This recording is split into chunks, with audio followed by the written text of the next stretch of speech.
Come up to the restart zone. It's Daniel Suarez on the inside, Trevor Bayne on the outside. Green flag back in the air. Oh, Hallgeier with a problem, missed a shift.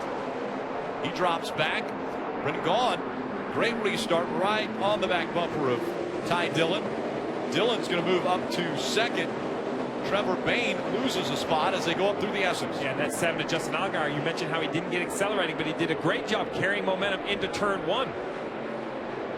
NASCAR's taking a look at that restart, making sure everyone was in line when they came to the start-finish line. See Brendan Gaughan, the black and yellow car, missed the top of the S's. Oh, around goes. Big accident. The 14 involved. Looks like Kyle Busch might have been at the front end of that. Tommy Dreese in the 14. And this is so fast and so narrow, Rick. This is what happens. There's just no room. You see big damage on the 18 of Kyle Busch. He's going to go behind the wall. He's had enough. His day's done. The 11, big chase implications in the 11. Now look at this. Darrell Wallace Jr. in the 6.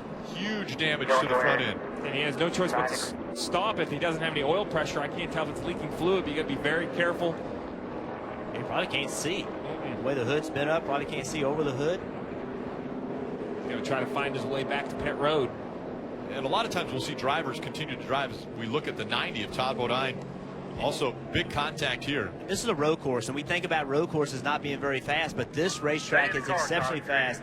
And going up the S's, you know, there's guardrail on both sides. When the wreck starts, there's nowhere to go, and you're going at a high rate of speed. So we've seen major impacts. One wreck start and everybody pile into it because there's no escape zone. Well, the other issue with no escape zone is I think they're going to have to red flag the field, Rick, because there's just nowhere for the cars to go up through the S's with the tracks virtually blocked.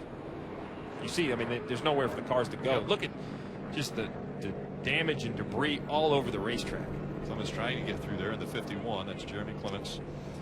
But we are hearing that they are going to stop the field after they get through turn 1. That's up through the S's. And so many times we continue to mention it's a blind turn. These guys cannot see where they're headed, and it gets very narrow up here at this point. Take another look at what happens.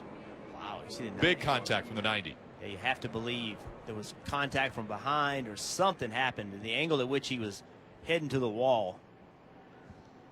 Severe change in directions quickly.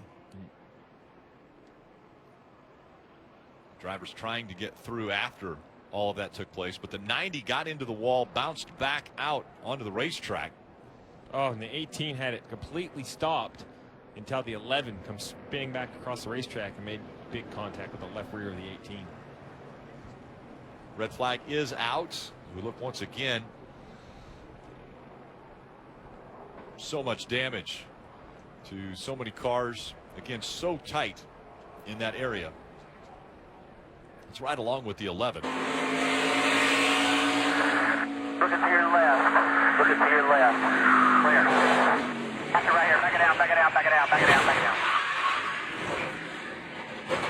When you hear a driver say, his hands off the wheel, you hear a driver say he had nowhere to go. We got damage. There's We definitely got absolutely damage. nothing he could have done different. Front, right front. Tip in your hole. Everybody to garage stall. Everybody to garage stall. Talking about all the damage to the car. Another look as they go up through the S's. Again, the 90 sideways there and then pointed back the other direction. To a Menard barely gets by the driver's left. Look how fast these cars are coming right here at real speed. It's just so hard to tell what started all this. There was damage to the back of the 90. Not sure if that happened prior to him getting right and into the wall or after the fact. I don't know, you saw him loose getting up the hill, and I don't know when he got loose, he slowed down, and the guys behind him ran into the back of him, and that's what turned him right. It's just so hard to tell. Look at the dejected look on Blake Jack Cook's stands out. body as he just exhales disappointment.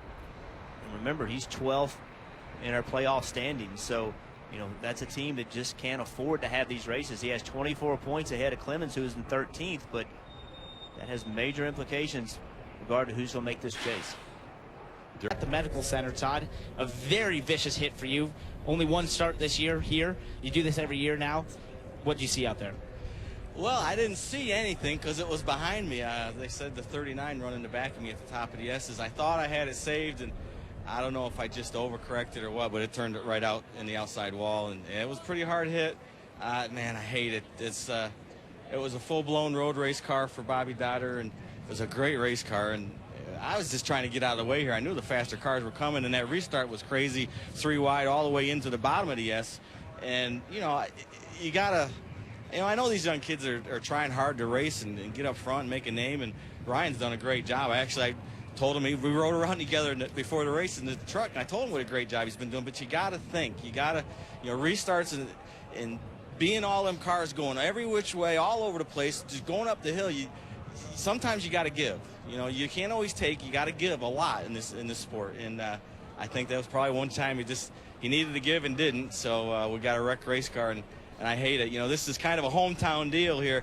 All our sponsors were right here in the Chemung Valley, and Scott Welliver, who got me started in racing, put this whole thing together. And we had 8 different companies on here, and it was going to be a lot of fun. And they're all here watching, and I hate that we're crashed. And I mean, the car's junk. It's totally ruined. So I hate that for Bobby. An unfortunate end for Todd Bodine, a two-time Truck Series champion, Rick.